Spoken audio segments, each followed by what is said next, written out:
私は英雄ではありません。やるべきことをやっただけです。一人の女性がいました。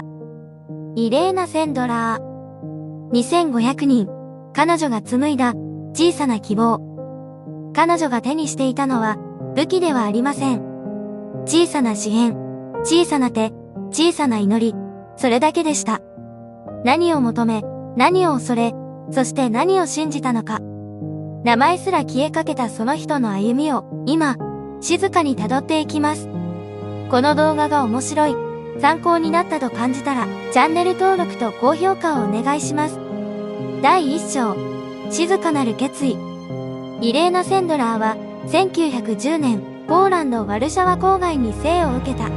父スタニスワフ・クジオニセクは、貧しい人々に無償で医療を施す医師であり、その背中を見つめながら、幼いイレーナは小さな問いを胸に育てた。困っている人を見たら、迷わず手を差し伸べなさい。暖炉の火が揺れる夜、父が静かにつぶやいた言葉は、柔らかな余熱のように、彼女の心に残り続けた。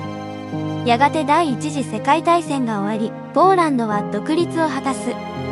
しかし街には、貧困と差別の影が色濃く漂い、ユダヤ人への偏見も容易には消えなかった。大学に進んだイレーナは、授業後の廊下で、ふと足を止め、友人に問いかけた。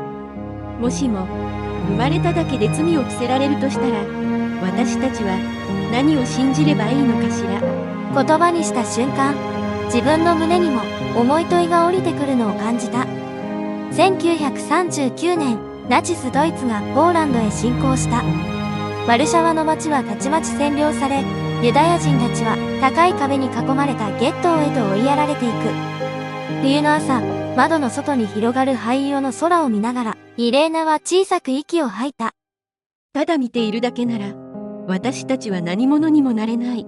そう心に刻み、彼女は市の福祉局の一員としてゲットーに足を踏み入れる決意を固めた。許可証を手にするため、医療従事者として名を連ね、病気と飢えに苦しむ人々を救う名目で、中に出入りする道を選んだのである。ゲットーの内側は、外からは想像もつかないほど、静かな絶望に満ちていた。子供たちの目は、冬の曇天のように鈍く、時折、誰かが力なく座り込む姿が目に映る。ここには、時間さえも、来ないのね。イレーナが隣を歩く看護師に小声で漏らすと、彼女は何も言わず、ただ袖口を強く握りしめた。初めてゲットーに入った夜、イレーナは明かりを消した部屋の片隅で、しばらく動けなかった。重たい街灯を脱ぐこともできず、冷えた手のひらに、そっと額を押し当てた。誰に伝えることもできない、静かな決意だけが、そこにあった。第2章、小さな手を握って。イレーナ・センドラーは、ゲットーで働きながら、ただ見届けるだけの毎日に耐え難い痛みを覚えていた。病で倒れた老人たち、路上に座り込む、母親とその子供。救いの手を差し伸べても、制度という壁に阻まれ、できることは限られていた。それでも彼女は、ある朝ふと、少年の手を取った。冷たく、小さなその手を握った時、胸の奥で何かが確かに動いた。あなたを生かさなきゃいけない。声にはならなかったが、指先にその思いを込めた。救出計画は慎重に進められた。イレーナは同僚たちと秘密裏にネットワークを築き、教会や孤児院、善意の家庭に子供たちをかくまう準備を進めた。運び出しの方法は、棺桶に偽装したり、救急車に乗せたり、時には工具箱や荷物に紛れ込ませることもあった。子供たちを送り出すとき、イレーナは必ず一言だけ囁いた。怖くない。大丈夫。すぐに迎えが来る。その瞬間だけは、強く、揺るがない声であった。ゲットーの壁を越えるたび、命を懸ける覚悟を新たにする必要があった。失敗すれば、自分だけでなく、子供たちも、かくまう人々もすべて死に追いやられる。それでも、手を止める理由にはならなかった。ある夜、幼い女の子を連れて脱出した後、隠れ家にたどり着いたイレーナは、震える彼女の方にそっと手を当てた。名前、覚えている？少女は首を横に振った。恐怖と疲労で声を失っていたのだ。イレーナは柔らかく微笑み、小さな声で囁いた。じゃあ、今日から新しい名前。明日からは違う空を見上げるんだよ。少女のまぶたがゆっくりと閉じ、安らかな寝息が部屋に満ちていった。イレーナはその寝顔を見つめながら心の奥で小さく祈った。生き延びてほしい。どんな形でも未来へたどり着いてほしいと。その祈りは誰にも聞かれることなく長い夜の底に沈んでいった。第3章、名前を書き留める夜。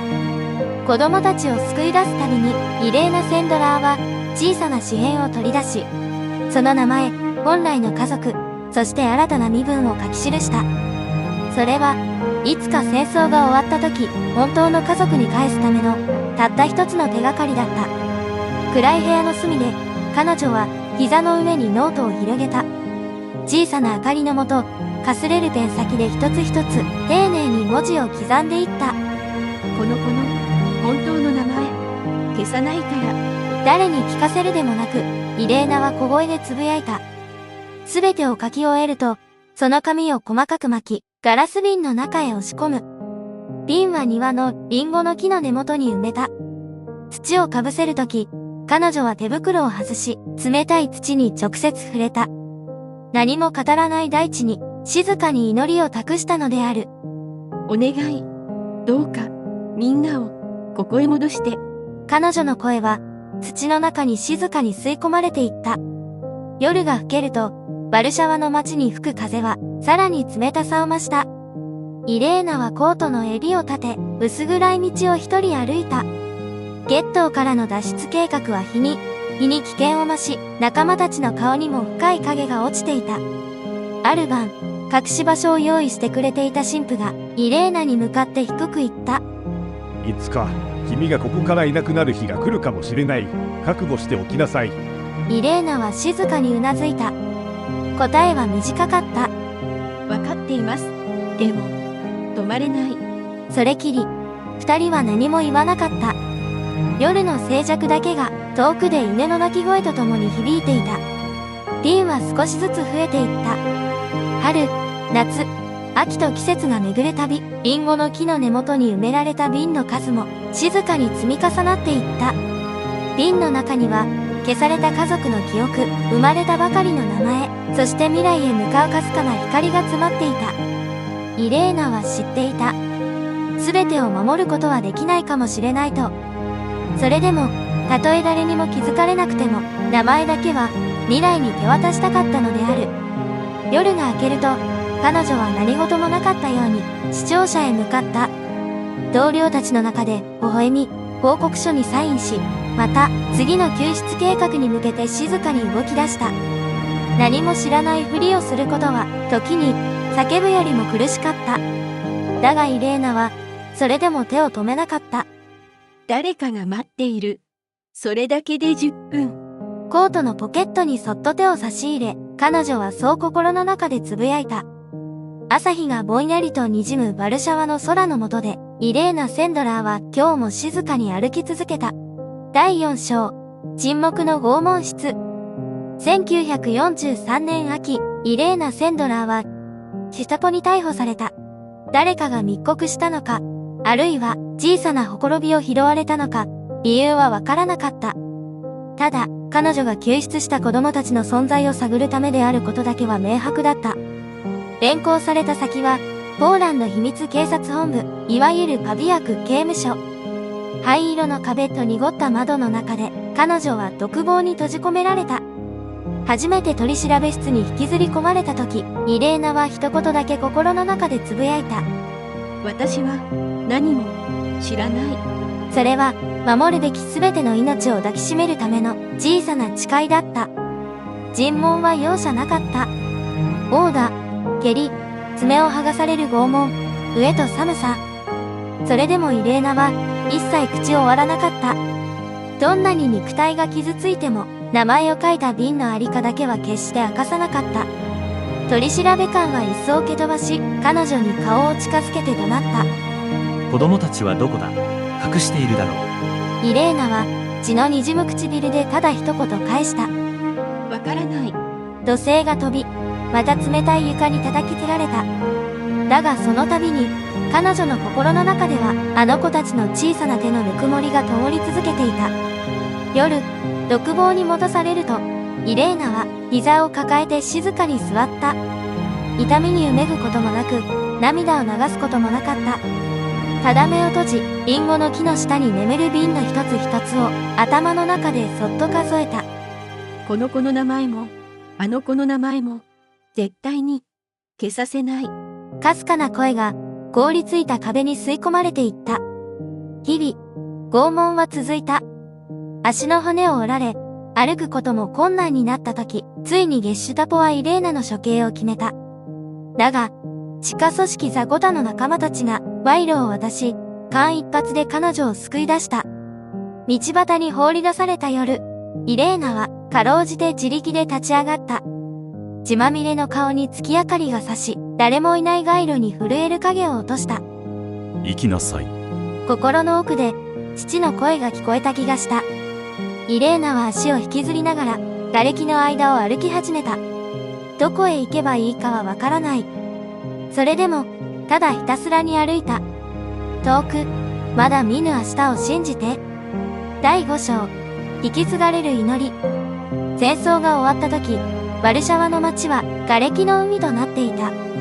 だがイレーナ・センドラーは生き延びた子供たちのために再び歩き始めた。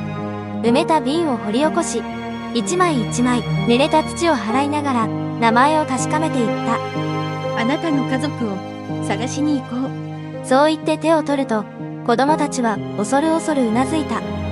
だが、多くの家族はすでに収容所で命を落とし、帰る場所はなかった。イレーナは震える肩にそっと上着をかけながら静かに語りかけた。あなたはここにいる。それが全てだよ。彼女にできたことは、新しい家族を見つけること、新しい名前と共に歩み出す手助けをすることだけだった。再会を果たした子供たちの中には、彼女を母と呼ぶ者もいた。だがイレーナ自身は、それに微笑みながらも、静かに首を振った。私は、ただの通りすがり。その声は、誰よりも深い愛を称えていた。戦後、彼女の行いは、長らく表に出ることはなかった。ポーランドが共産主義体制に入ったことで、イレーナも、また沈黙を強いられたのである。それでも、彼女は後悔しなかった。昼間は福祉局で働き、夜には子供たちの消息を静かにたどり続けた。誰に認められることも求めず、ただ胸の奥に一つの祈りだけを抱き続けていた。命をつなぐこと。それが、私たちにできる、たった一つの奇跡。晩年、彼女の存在は海外に知られ始め、多くの人々がその行いに心を打たれた。しかしイレーナ本人は、静かにこう語った。私は英雄ではありません。ただ人間として当たり前のことをしただけです。その言葉には、偽りのない静けさがあった。どれほどの危険を乗り越えても、彼女は最後まで自らを特別視することなく、一人の人間として生きたのである。2008年、イレーナ・センドラーは98歳で、その生涯を閉じた。ワルシャワの街には、今も彼女が救った命たちが、子や孫たちと共に、静かに息づいている。冬の風が街角をすり抜けるたび、あの瓶に込めた祈りが、そっと未来へ吹き渡っていく。誰にも知られず、誰にも誇らず、ただ確かに、生きた証として。今回の動画は以上となります。イレーナ・センドラーの歩みは、大きな声では語られませんでした。けれど、静かに救われた命が、今も世界のどこかで息づいています。誰かを助けるために、名を残さず、光を求めず、それでも手を伸ばし続けた彼女の背中は、確かに未来へとつながっていました。沈黙の中にある祈りの形を、私たちもそっと胸に刻んでいきたいと思います。内容についてご意見があれば、コメント欄にぜひお願いします。また、高評価やチャンネル登録いただくことが、大変励みになりますので、ぜひともよろしくお願いします。それでは、またお会いしましょう。